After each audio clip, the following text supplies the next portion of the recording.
Pada suatu hari yang cerah, ada sepenggal kisah dari kentang dan anggur. Hai Tang, kenapa kamu sampai di sini? Awalnya tuh mereka masak banyak, kemudian kelebihan, dan aku berakhir di sini deh. Sedangkan kamu, Gur? Mereka kan dalam masa pandemi nih, jadi mereka membeliku untuk kebiasaan hidup sehat. Tapi lama-kelamaan aku dibiarkan begitu saja. Jadi berakhir di sini deh. Ya kali, meskipun aku anggur, jangan dianggurin juga lah. Kenapa sih mereka begitu, Tang? Apabila banjir, nanti kita yang disalahin. Yang bikin banjir lah, yang bikin bau lah. Seharusnya mereka sadar dan peduli lingkungan kan, Tang? Wah, kenapa nih, Tang? Kenapa berguncang-guncang? Sepertinya kita akan dibuang ke pembuangan akhir nih, Gur. Tidak. Akhirnya, kisah kentang dan anggur berakhir di tempat pembuangan sampah akhir bersama dengan sampah-sampah lainnya, yang mana akan menghasilkan gas metana yang dikeluarkan ke udara yang dapat meningkatkan pemanasan global dan juga menyebabkan perubahan iklim yang sangat ekstrim di dunia.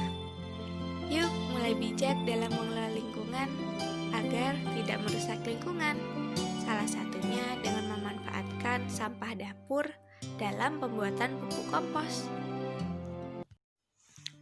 Hal-hal yang perlu dipersiapkan dalam pembuatan pupuk kompos.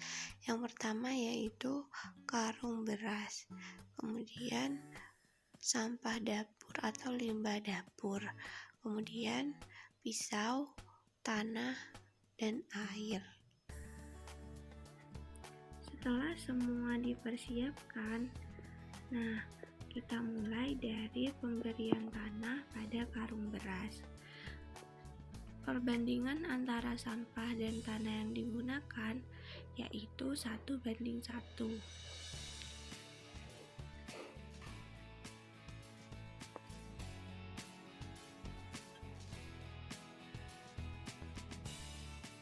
Setelah dirasa cukup, kemudian dimasukkan sampah yang berukuran kecil.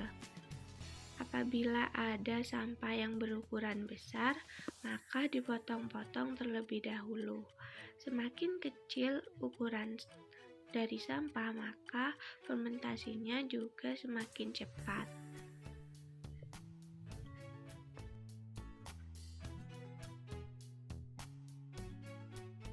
Sampah yang digunakan dalam pembuatan pupuk kompos yaitu golongan sampah yang termasuk golongan sampah organik.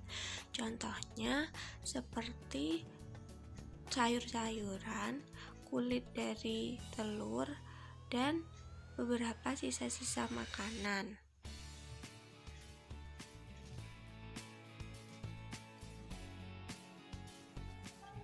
Setelah semua sampah masuk ke dalam karung beras, kemudian ditutup kembali dengan menggunakan tanah. Hal ini untuk mempercepat daya fermentasi dari sampah tersebut.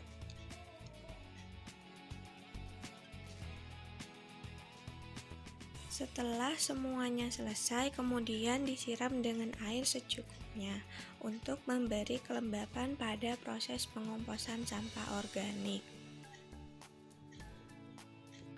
Setelah itu dapat ditutup, namun jangan rapat-rapat untuk memberikan suplai oksigen, karena dalam proses pengomposan dibutuhkan oksigen dan air.